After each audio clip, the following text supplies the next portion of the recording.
Hi friends, welcome to the business studies class.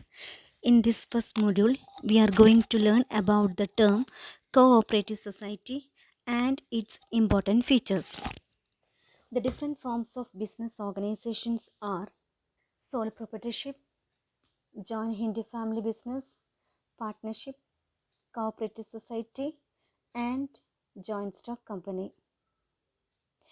There are two types of organizations.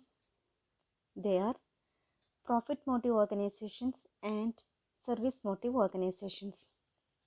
Profit motive organizations are the organizations their ultimate aim is to make profit. But in the case of service motive organizations, their ultimate aim is to render service. Examples of service motive organizations are cooperative society and charitable institutions. The word cooperative means working together and with others for a common purpose. The cooperative society is a voluntary association of persons who join together with the motive of welfare of members. They are driven by the need to protect their economic interest in the face of possible exploitation at the hands of middlemen. The cooperative society is compulsorily required to be registered under the Cooperative Societies Act 1912. The process of setting up a cooperative society is simple enough, and at most what is required is the consent of at least 10 adult members to form a society. The capital of the society is raised from its members through issue of shares. The society acquires a distinct legal entity or identity after its registration. Now we are going to study the definition of cooperative society. According to E. H. Calvert, cooperative is a form of organization wherein persons voluntarily associate together as human beings on the basis of equality for the promotion of an economic interest for themselves. The Indian Cooperative Societies Act 1912 defines cooperative organization as a society which has its objectives for the promotion of economic interest of its members in accordance with cooperative principles.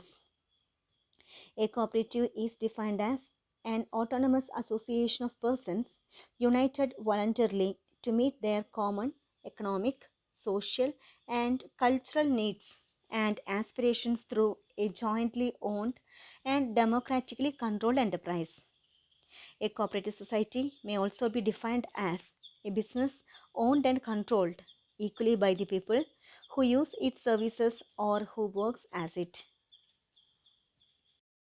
The objective of running cooperative society is to explore employment opportunities in the growing cooperative sector. At the same time, the objective is to render services to needed people.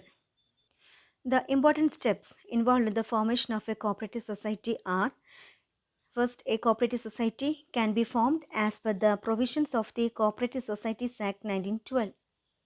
At least 10 persons having the capacity to enter into a contract with common economic objectives like farming, weaving, consuming, etc., can form a cooperative society.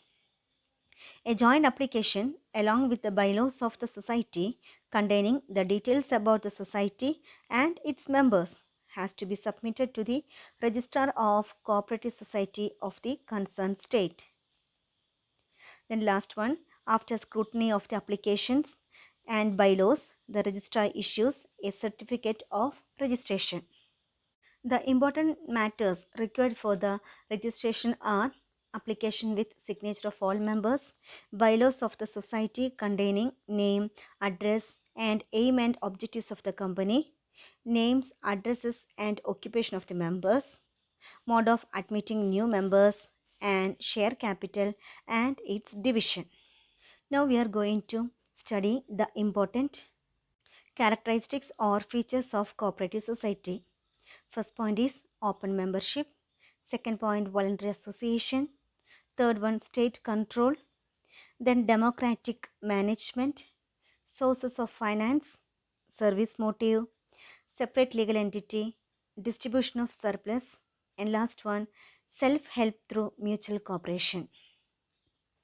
The important feature of cooperative society is voluntary membership. The membership of a cooperative society is voluntary. A person is free to join a cooperative society and can also leave anytime as per his desire. There can't be any compulsion for him to join or quit a society. Although a member is required to serve a notice before leaving the society, there is no compulsion to remain a member. Membership is open to all, irrespective of their religion, caste, and gender. Then, second point is it is compulsory for the cooperative society to get registration. The cooperative society is a separate legal identity to the society. It is not get affected by the entry or exit of members. The next point is legal status. Registration of a cooperative society is compulsory. This accounts a separate identity to the society which is distinct from its members. The society can enter into contracts and hold property in its name. Company can sue and be sued by others. Then next point is limited liability. The liability of the members of a cooperative society is limited to the extent of amount contributed by them as capital. This defines the maximum risk that a member can be asked to bear. Then fourth point is control. In a cooperative society, the power to take decisions lies in the hands of the elected managing committee. The right to give votes to the members and a chance to choose the members who will constitute the managing committee, and this lends the cooperative society a democratic character. The objective of running cooperative society is rendering service.